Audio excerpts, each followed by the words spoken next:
দৈনিক সমকাল একটা খুব গুরুত্বপূর্ণ রিপোর্ট করেছে আজ। মানে খুব গরম বলি না আমরা, খুব গরম কোনো বিষয় না, কিন্তু অত্যন্ত গুরুত্বপূর্ণ একটা রিপোর্ট।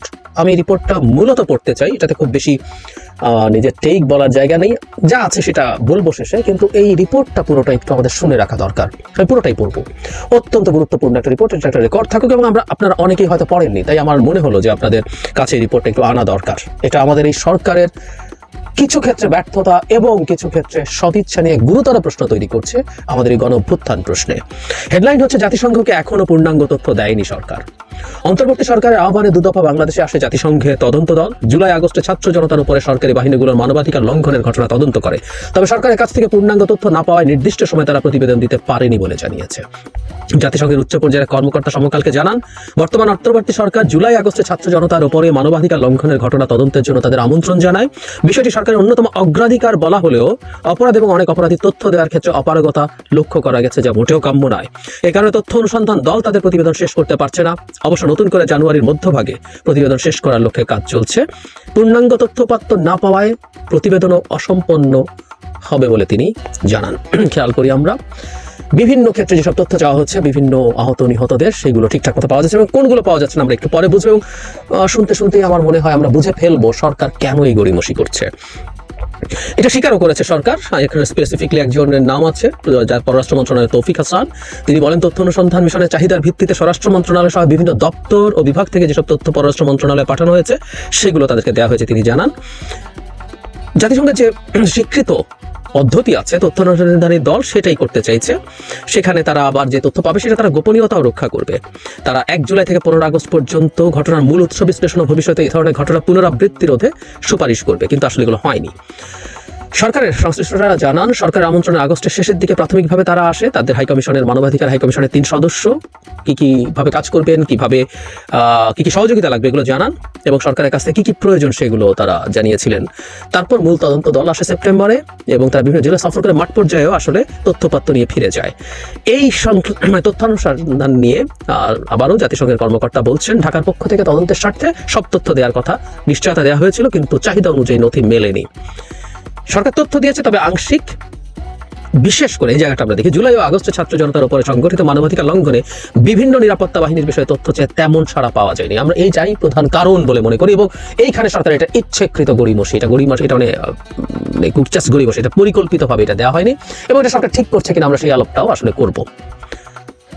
তারপর বাংলাদেশকে 24 অক্টোবর সময় বেঁধে দেয়, 30 সেপ্টেম্বরের মধ্যে তথ্য দিতে দেয়, তাও হয়নি। পরে 9 নভেম্বর বেঁধে দেয়, এবারও ব্যর্থ হয়েছে। আবার নতুন করে সময় দেওয়া হয়েছে, বাট তার মানে বারবার তারিখ বেঁধে দেওয়ার পরও সরকারের দিক থেকে তথ্য দেওয়া হয়নি। তাহলে প্রাথমিকভাবে মনে হতে পারে যে সরকারের ইনএফিসিয়েন্সি আছে কিনা। ইনএফিসিয়েন্সিও আছে, কোনো সন্দেহ নেই, কারণ এই আহতদের ক্ষেত্রে আমরা চিকিৎসার ক্ষেত্রে চরম ইনএফিসিয়েন্সি দেখেছি সরকারের। আমরা শুধু একটা মন্ত্রণালয়কে যেন দায়ী না করি, অ্যাজ এ হোল পুরো সরকারের এই দায় আছে, তাদেরকে এটা নিতে হবে। এবং একই সাথে এখন দেখছি তথ্য অনুসন্ধান বা এই তথ্যগুলো দিতে ইনএফিসিয়েন্সি আছে, কিন্তু ইচ্ছেকৃতভাবে এটা করা হচ্ছে না, সেটাও খুব নিশ্চিত। এবার যে জরুরি কথা, সরকার উচ্চ পর্যায়ে কর্মকর্তা বলছেন এখানে অনেক জবাব পাওয়া যাবে। অন্তর্বর্তী সরকার ছাত্র জনতার পাশাপাশি একটি ভিতের উপরে টিকে রয়েছে।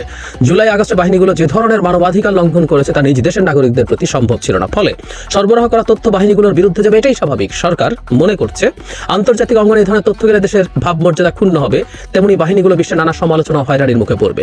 অন্তর্বর্তী সরকার নতুন করে দেশকে গড়ে তোলার কাজ ব্যাহত হবে। বাংলাদেশের বিভিন্ন নিরাপত্তা ও গোয়েন্দা বাহিনীর নেতৃত্বের সঙ্গে দেখা করতে পররাষ্ট্র মন্ত্রণালয়ের কাছে একাধিকবার জাতিসংঘের দল অনুরোধ জানালেও সাড়া মেলেনি। কি তথ্য চেয়েছিল? 16 ধরনের, তার মধ্যে 1 থেকে 15 আগস্ট মানে 1 জুলাই থেকে তাদের তথ্য, নাম, তারিখ সহ শহর, লিঙ্গ, বয়স ও ধর্ম অনুযায়ী দিতে হবে। মৃত্যুর কারণও জানতে চায় তারা। নিরাপত্তা বাহিনীর কতজন সদস্য এই সময়ের মধ্যে নিহত ও আহত হয়েছেন তাও জানতে চেয়েছিল অনুসন্ধান দল। জুলাই আগস্টে সামরিক, আধা সামরিক ও নিরাপত্তা বাহিনীর দায়িত্বপ্রাপ্ত সদস্যদের পূর্ণাঙ্গ তথ্য চেয়েছে প্রতিনিধি দল।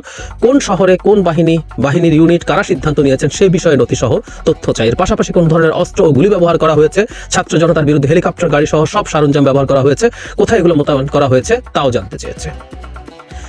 ছাত্র জনতার বিরুদ্ধে যেগুলো একটু মন দিয়ে শুনি, অভিযান পরিকল্পনা, বল প্রয়োগের মাত্রা, রুলস অফ এনগেজমেন্টের লিখিত, SMS অথবা মৌখিক নির্দেশের তথ্য চেয়েছে। কি পরিস্থিতিতে অস্ত্র ব্যবহারের আদেশ দেওয়া হয়েছে তারও তথ্য চেয়েছে। 1 জুলাই থেকে 15 আগস্ট পর্যন্ত কতজনকে গ্রেপ্তার করা হয়েছে এবং তাদের কোথায় রাখা হয়েছিল, কোথায় কারা আটক করেছিল, আটকের দায়িত্বে কারা ছিল সেটাও তারা জানতে চেয়েছে। কি ধরনের অভিযোগ করা হয়েছে যারা আটক হয়েছে তাদের, এবং আইনি ভিত্তি জানতে চেয়েছে।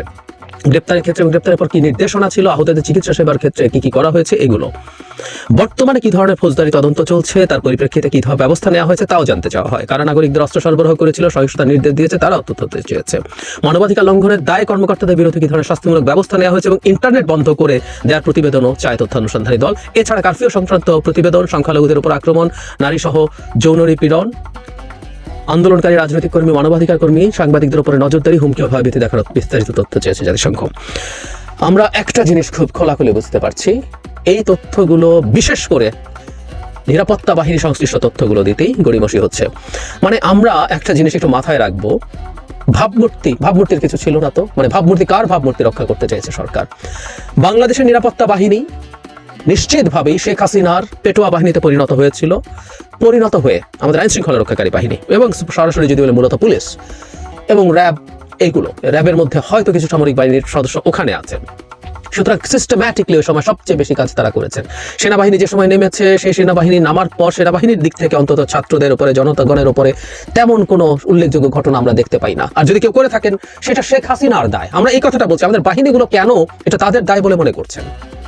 আমি খুব সিরিয়াসলি মনে করি এই তথ্যগুলো বের করা দরকার, এগুলো আমাদের স্বার্থেও দরকার। এই দেশের জনগণের উপরে এই রকম বিভৎসতা চালানোর পর বাহিনীর যে অংশগুলো এটাতে নীতি নির্ধারণী ক্ষেত্রে জড়িত ছিল, নীতি নির্ধারণী ক্ষেত্রে জড়িত ছিল, তাদেরকে ধরতে, তাদেরকে অভিযুক্ত করতে আমাদের সমস্যা কেন? এই আমরাই কি তাহলে মনে করছি যে আমরা আসলে শেষ পর্যন্ত ন্যায় বিচার নিশ্চিত করতে পারবো? আর দ্বিতীয় কথাটা হচ্ছে, নিরাপত্তা বাহিনী যদি এটা না করে, তাদেরকে যদি আমরা ছাড় দিই, তাহলে শেখ হাসিনাকে আমরা কিভাবে অভিযুক্ত করতে চাই? আমরা তো জাতিসংঘের তদন্তের মাধ্যমে প্রাপ্ত জেনুইন তথ্য আমরা দিচ্ছি না। সেটা আমাদের শেখ হাসিনার বিচারের ক্ষেত্রে খুব গুরুত্বপূর্ণভাবে কাজে লাগতে পারতো। ওটা একটা অকাট্য প্রামাণ্য দলিলের মতো কাজ করতো যে কিভাবে এই প্রসেসটা হয়েছে। অনেক কিছু তারা জানতে চেয়েছে। বল প্রয়োগ করতে কে বলেছে, কোন ইউনিট সিদ্ধান্ত নিয়েছে, কতটুকু বল প্রয়োগ করা হবে, গুলি কখন করা হবে, কি ধরনের গুলি ব্যবহার করা হবে, বন্দুক কে দিয়েছে, এই যাবতীয় সবগুলো নীতি নির্ধারণী সিদ্ধান্ত আইন শৃঙ্খলা রক্ষাকারী বাহিনীর যদি সেই মানুষগুলোকে আইডেন্টিফাই করা যায়, সেটা শেখ হাসিনার বিচারের ক্ষেত্রে গুরুত্বপূর্ণ ব্যাপার হতে পারে। এবং এটা করে আসলে আদতে শেখ হাসিনার বিচারকেও কিন্তু আমরা দুর্বল করে দিচ্ছি, নিশ্চিতভাবেই করছি। আমাদের বাহিনীগুলো, আমরা এখন যদি আরো খোলাখুলি কথা বলি, জাতিসংঘের শান্তিরক্ষী হিসাবে আমাদের সামরিক বাহিনী, এমনকি পুলিশও কাজ করে, এতে সমস্যার কিছু নেই। বাংলাদেশে এখন একটা নতুন সরকার আছে, যারা শাস্তিপ্রাপ্ত হবেন তাদেরকে আমরা শাস্তি নিয়ে দেখিয়ে দেবো যে যারা এসব করেছেন তাদেরকে আমরা শাস্তি দিয়েছি। এই শাস্তি দিয়ে বাকি বাহিনী তো শেখ হাসিনার অধীনে না, বাকি বাহিনী এখনকার অন্তর্বর্তী সরকারের অধীনে এবং ভবিষ্যতে একটা গণতান্ত্রিক সরকারের অধীনে তারা কাজ করবে। এবং আমরা এক্সপেক্ট করি তারা বিভৎসতা শেখ হাসিনার সময় যা করতেন তা করবেন না। তারা একটা পেটোয়া বাহিনীর মতো কাজ করবেন না, তারা একটা রাষ্ট্রীয় নিরাপত্তা বাহিনীর মতো কাজ করবে। তাহলে তাদের ওই জায়গায় অবস্থান ধরে রাখতে সমস্যা হবে কেন? সমস্যা হওয়ার কোনো কারণ নেই তো। It's all about communicating. সরকার এইসব যুক্তি তথ্য দিয়ে সেসব অথরিটির সাথে কথা বলুক। শেখ হাসিনার কাজের দায় আমাদের বাহিনীগুলো কেন নেবে? এবং আমরা আমাদের বাহিনীর ক্ষেত্রে যারা ইনভলভড ছিল তাদেরকে আমরা শাস্তি দিয়েছি। আমরা ন্যায় বিচার নিশ্চিত